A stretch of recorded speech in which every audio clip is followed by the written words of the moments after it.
আসসালামু আলাইকুম। আশা করি আপনারা সবাই ভালো আছেন। তো আমি আবার আজকে এখানে একটু বাইরে আসলাম, ঠিক আছে? তো আমি একটা বিষয়ে কথা বলতে চাচ্ছি, সেটা হলো যে আমি এক আমার বন্ধুর কাছ থেকে টাকা পাই, ঠিক আছে? এই বন্ধু মনে করেন যে আমার সাথে বেইমানি করলো, ঠিক আছে? আমি বন্ধু ভেবে তাকে বিশ্বাস করে অনেকগুলো টাকা দিয়েছিলাম, ঠিক আছে? সে আমার বিশ্বাসের মর্যাদা রাখে নাই, ঠিক আছে? বিপদে পড়ছিল, আমি তাকে ভালোই কয় টাকা দিয়ে হেল্প করছিলাম, কিন্তু ওই লোকটা আমাকে টাকা না দিয়েই পলায় গেছে। তাহলে বন্ধুদেরকে বিশ্বাস করবেন কিভাবে? বন্ধুদেরকে বিশ্বাস করবেন কিভাবে? বিপদে আপদে তো বন্ধুই পাশে যায়, ঠিক আছে? তারপরেও আমি বন্ধু হয়ে বলতে চাই, কিন্তু উপকার করে কোনো লাভ নাই। বন্ধুর উপকার করে কোনো লাভ নাই, কারণ তারা আপনার ক্ষতি করতে চায়, ঠিক আছে? আর আপনার পকেটের টাকা ভাঙায় খেতে চায়, ঠিক আছে?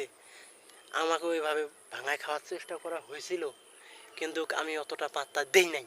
আমি তো চালাক মানুষ, জানি যে আমাকে এ ভাঙায় টাকা খাবে, ঠিক আছে?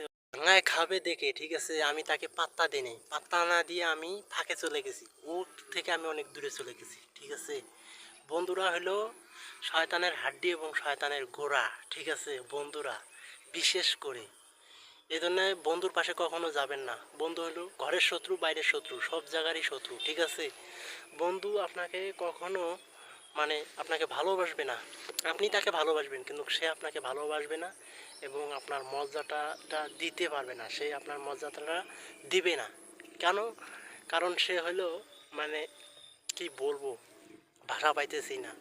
সে আপনাকে ভালো চোখে দেখবে কদিন, পরে খারাপ চোখে হয়ে যাবে, ঠিক আছে? এই জন্য বন্ধু বান্ধব সাথে নিয়ে ঘোরাই ভালো। তো আমি আর কি বলবো, এদের সাথে মেশে আমাদের জীবনটা নষ্ট করার কোনো দরকার নাই, কোনো দরকার নেই। আমরা কেন বন্ধুর পাশে ঘুরবো? হ্যাঁ, আমরা যে টাকা বন্ধুর পেছনে খরচ করবো, ওই টাকা আমরা খরচ করে খাবো, ঠিক আছে? আমার হলো এটা কথা। আমরা কেন বন্ধু টন্ধু, আমরা যেমনি আছি এমনি থাকবো। আমরা মানুষের দরকার নেই, ঠিক আছে? তো আমি আর এখন বেশি কিছু বলতে চাচ্ছি না। আপনারা সবাই ভালো থাকবেন।